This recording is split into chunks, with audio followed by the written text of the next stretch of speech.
Amigas e amigos, meu filho Guilherme desafiou a que eu explicasse a reforma tributária de uma forma que as pessoas que não são tributaristas pudessem entender. E ele chamou esse resumo, do extrato do que nós fizemos juntos, que resultou em este vídeo que você está assistindo aqui no canal do YouTube do mauronegruni.com.br, que é o canal do blog mauronegruni.com.br, onde está lá o texto, né? E eu estou gravando um vídeo aqui com base no texto que nós produzimos juntos. Bom, vamos lá. Reforma tributária sobre o consumo. A primeira coisa que a gente precisa entender: a reforma tributária sobre o consumo começa em 2026 como teste e vai terminar em 2032. 2033 já é tudo novo. Então, o que a gente chama isso aqui é a fase de transição. Então, vai ser longa esta etapa de migração dos atuais tributos para o novo modelo chamado de IVA, Imposto do Valor Agregado. Esse imposto de valor agregado, na verdade, é composto por dois tributos que têm uma terceira subdivisão.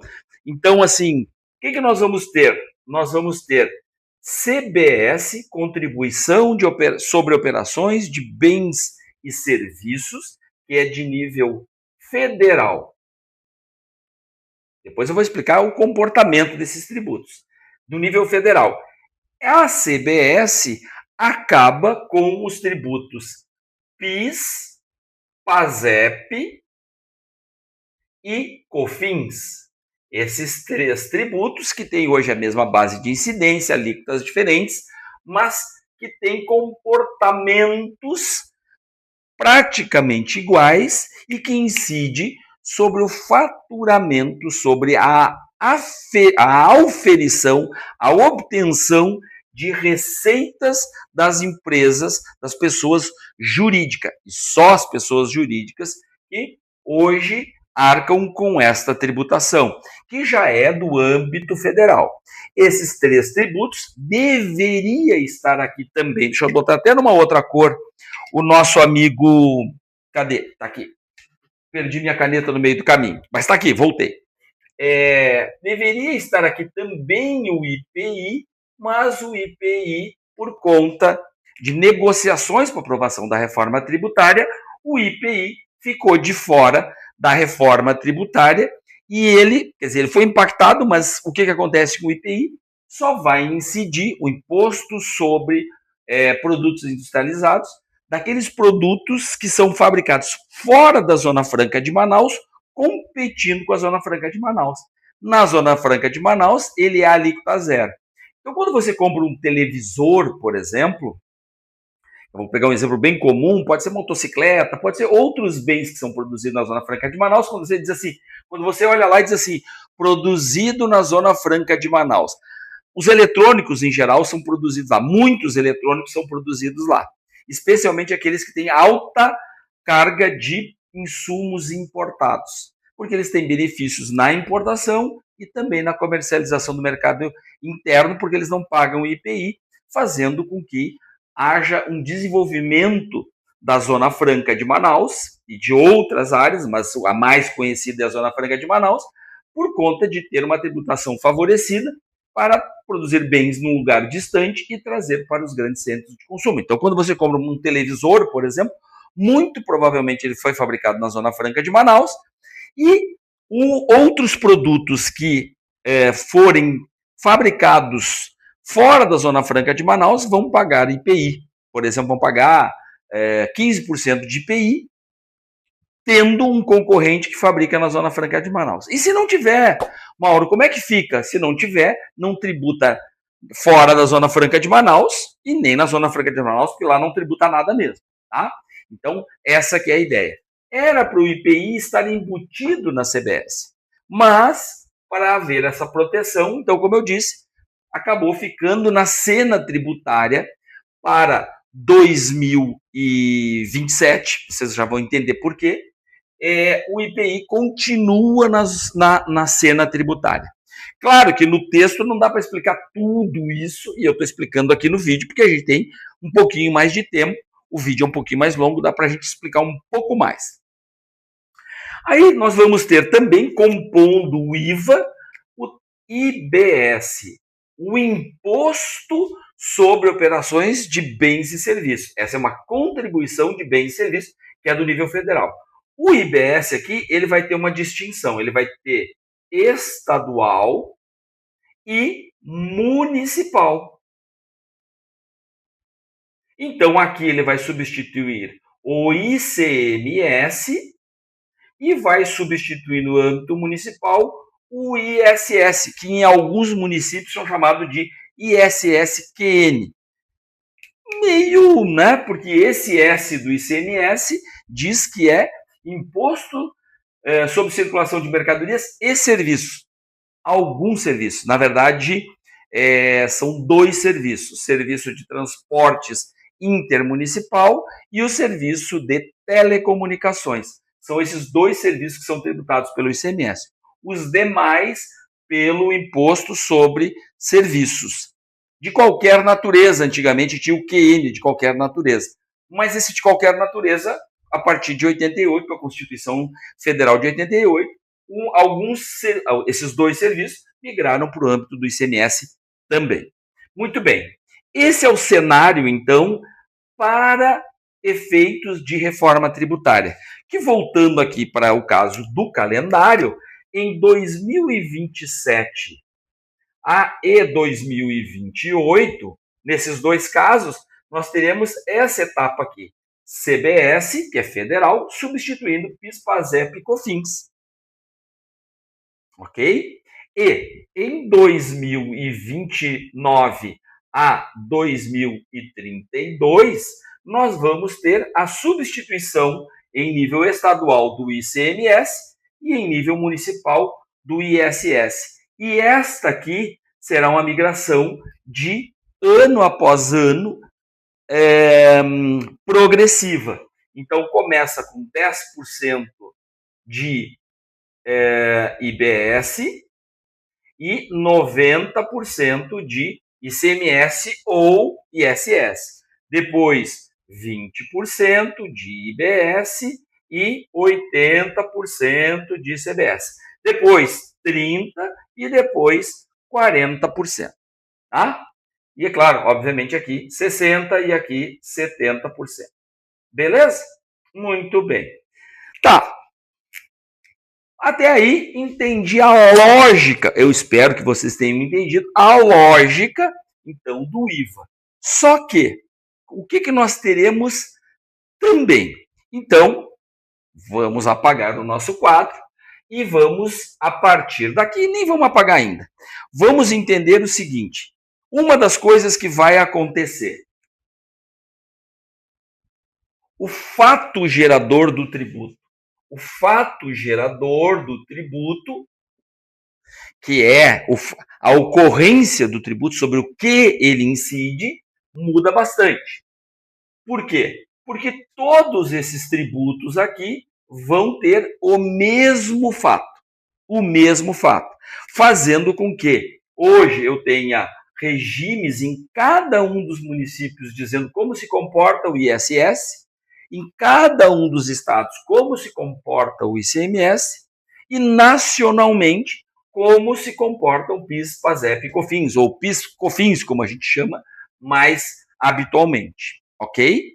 Então, agora é um regramento só em nível nacional, tá? Depois nós vamos falar das alíquotas. Mas hoje, o que nos importa, neste momento de entendimento, é que o fato gerador é igual para todos esses tributos, para esses dois tributos aqui, CBS e IBS. Então, se incide um, incide o outro. Ok? Entendido isso? Muito bem. Agora vamos para algumas distinções. Aí agora eu vou ter que apagar o quadro mesmo. Algumas distinções do que a gente tem hoje. Eu estou falando rápido que é para a gente poder ganhar tempo, né? Senão esse vídeo vai levar muito tempo e você vai desistir no meio do caminho. Tá? Uma das coisas mais importantes que vão acontecer agora com a reforma tributária. Nós consumidores, estamos acostumados a comprar produtos e serviços com preços mais tributos. Ou seja, isso aqui me dá o preço final ao consumidor, inclusive. E vai mudar para todo mundo, para as empresas, para os consumidores e tudo mais.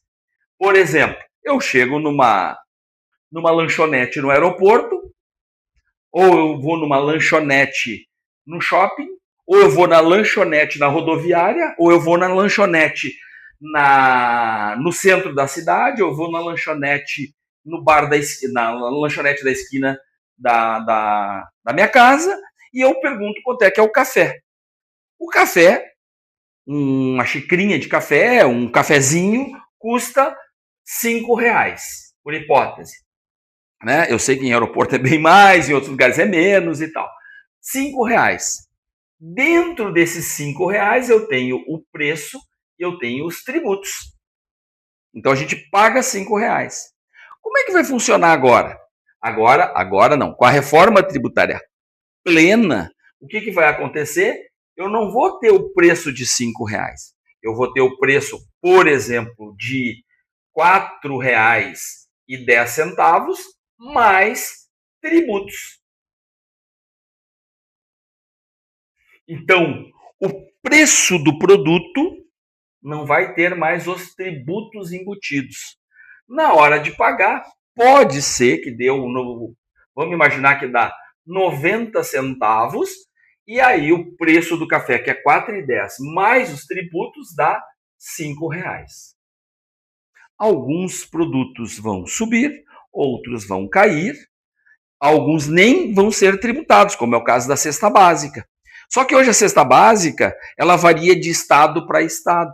Por quê? Porque a legislação é estadual. E agora a legislação passa a ser nacional e o estabelecimento de uma linha, de uma relação de bens que fazem a cesta básica, que compõem a cesta básica. E essa relação de bens, ela é nacional. Então, se a carne bovina não é tributada no Rio Grande do Sul, ela também não vai ser no Amazonas.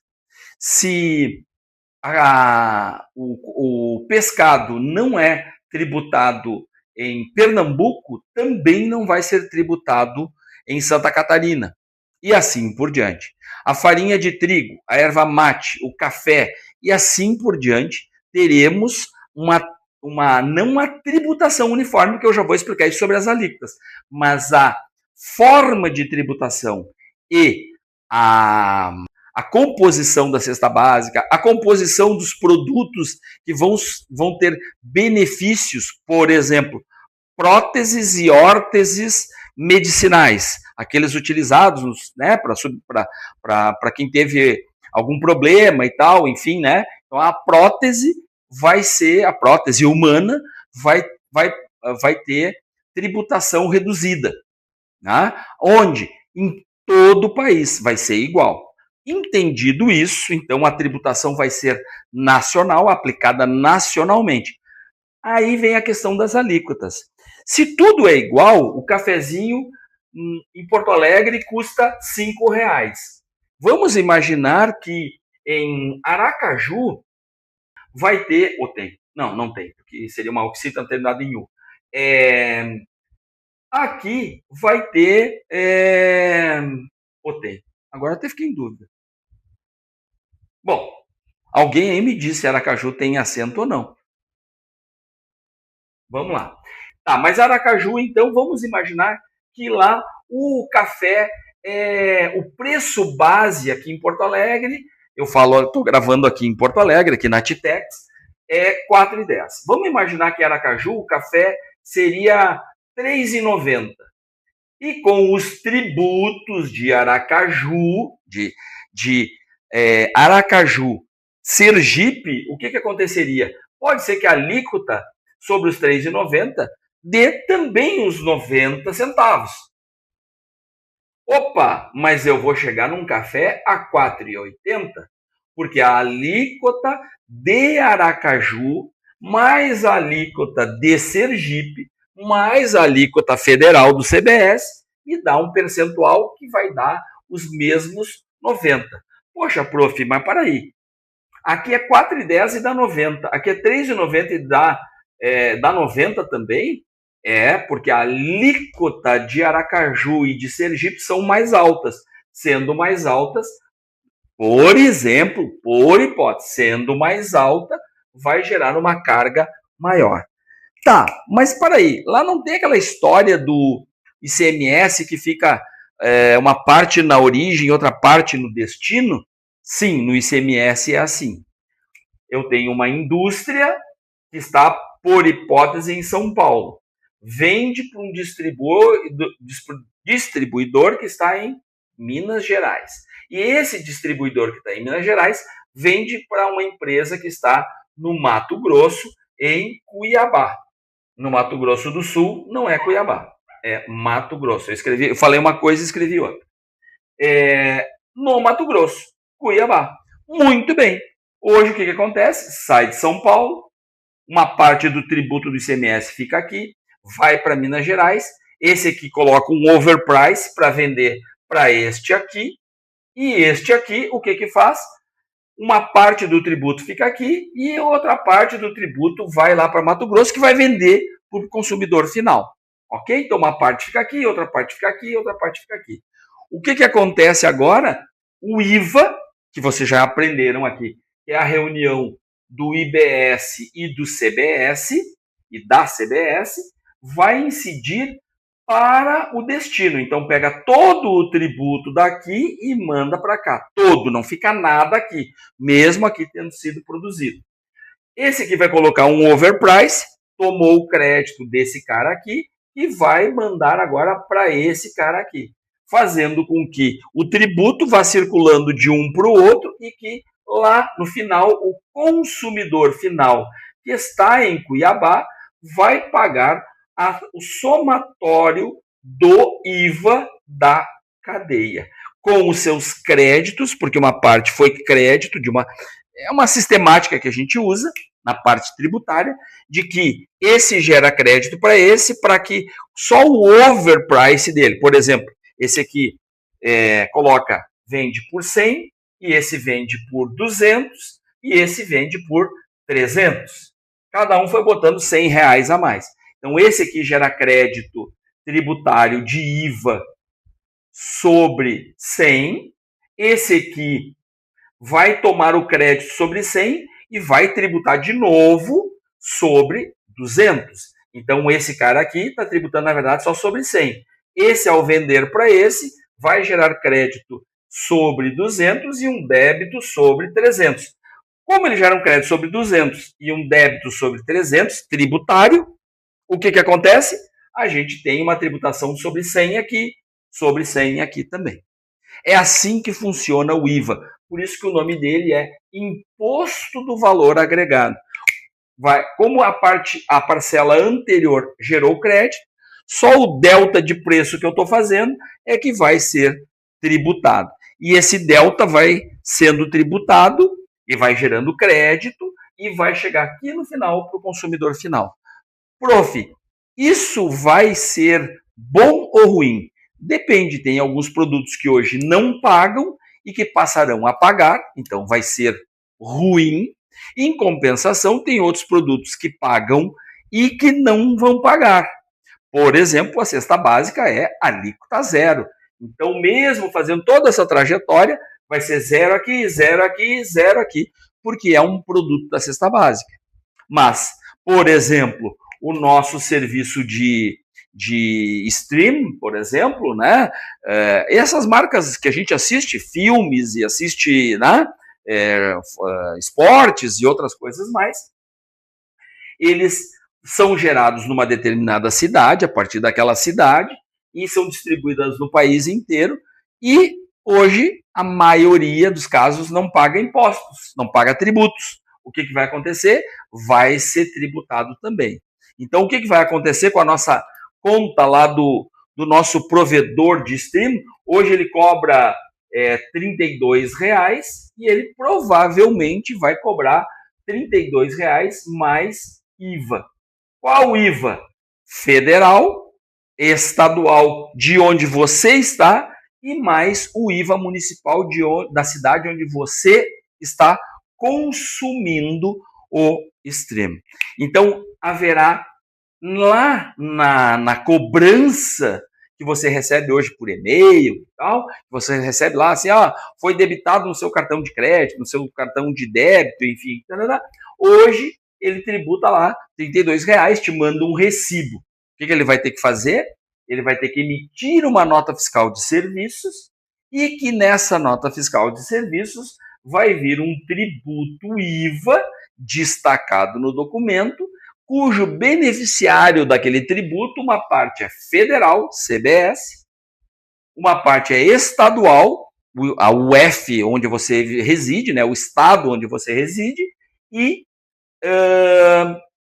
uma parte que é o IVA municipal, que vai para o município do endereço onde esse stream está sendo consumido, porque é no local onde ele foi disponibilizado, teoricamente, no seu endereço. Claro que você pode estar com o celular em outra parte qualquer do mundo, mas é isso.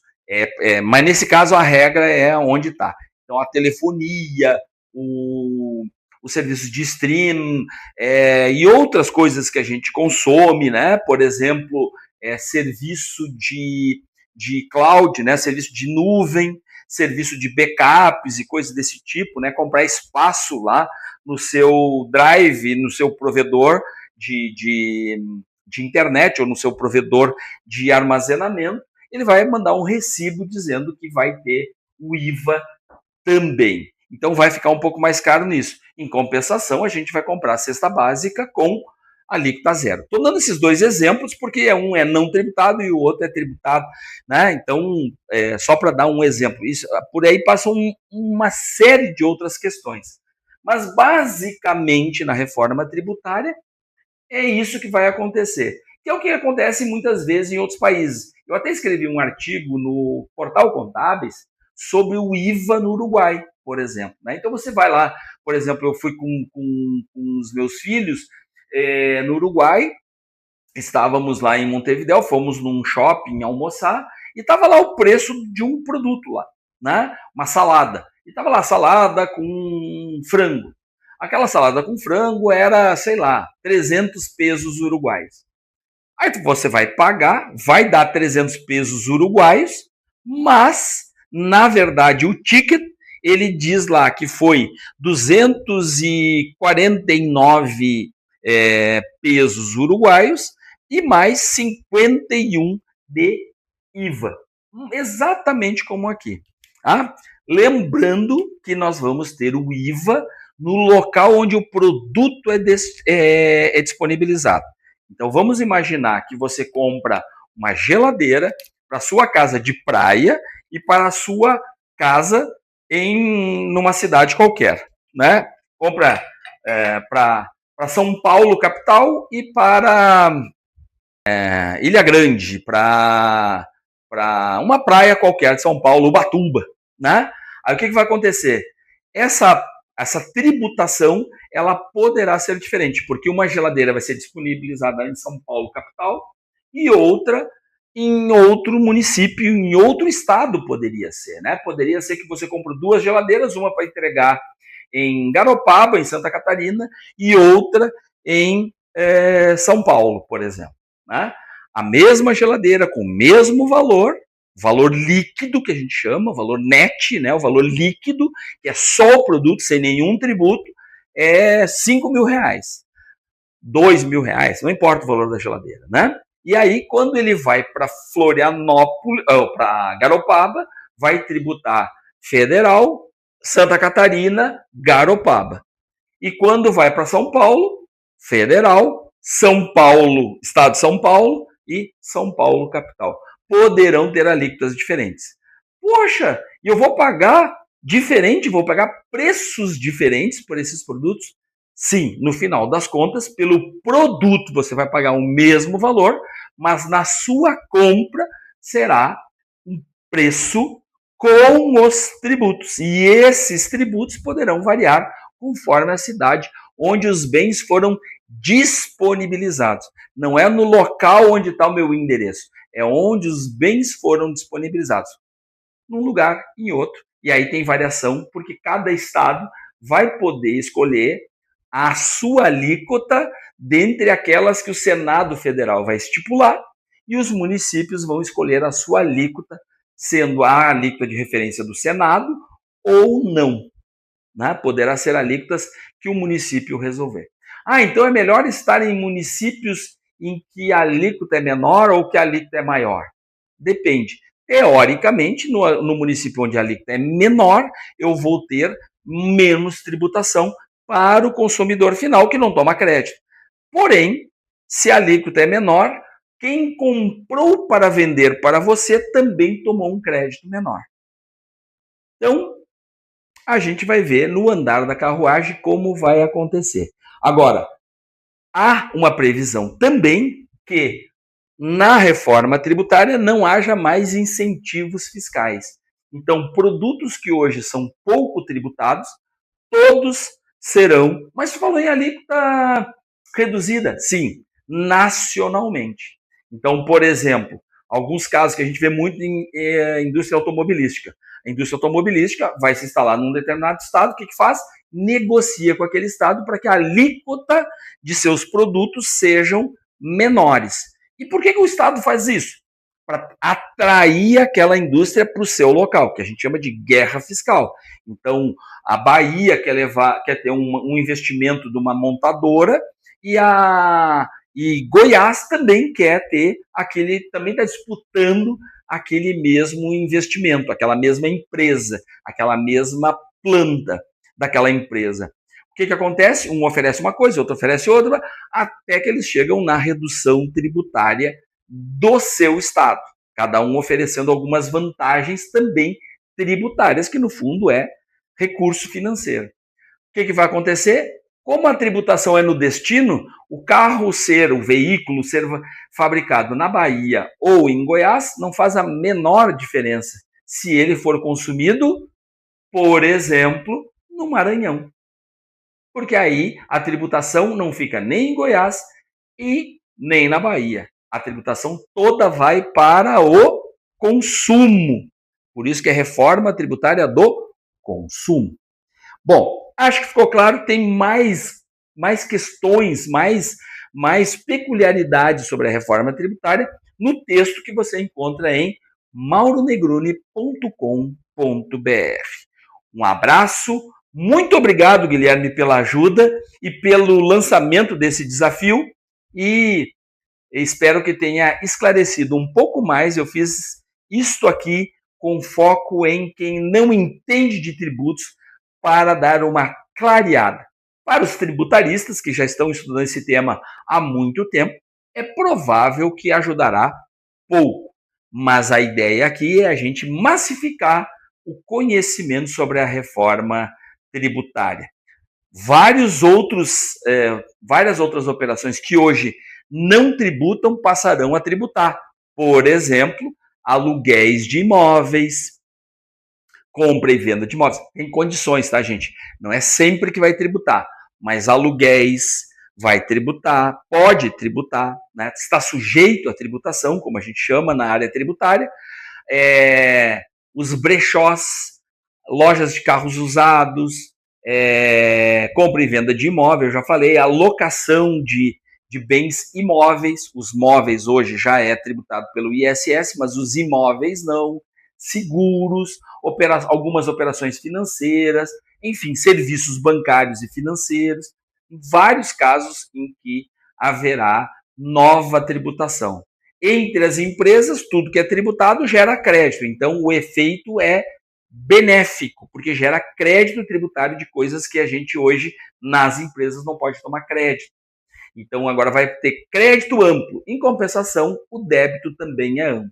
O negócio é calibrar as alíquotas para ficar todos os municípios competitivos num cenário em que o tributo agora vai estar apartado do valor. Então, assim, pode ser que alguns estados agora vão dizer assim, isso vale para o frete? Vale para o frete também, vale para tudo, todas as operações onerosas, todas aquelas operações que tem que pagar.